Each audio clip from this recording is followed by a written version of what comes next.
Robots will never replace teachers. Do you want a robot for a teacher?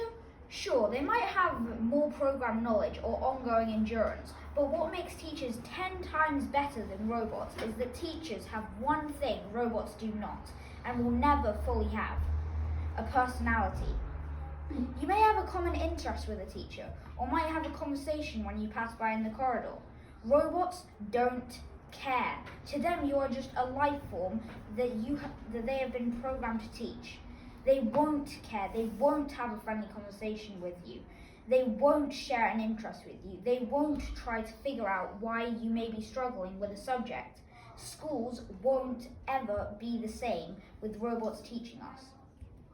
Teachers will be robbed by robots. Robbed of what, you ask? Robots will rob them of their jobs. And not just teachers. Do you want to be a teacher when you grow up? Well, you will never get the chance if robots replace your teachers. Finally, robots cannot adapt their teaching methods to their class because they are programmed to teach in a specific way, whereas teachers can adapt to every student's needs. Robots don't fit. Replacing a teacher with a robot is replacing a flexible clay with a hard clay that can only be molded once. Do you want a robot for a teacher? No? Good, because in my opinion, teachers are 100 times better than robots. Robots will never replace teachers.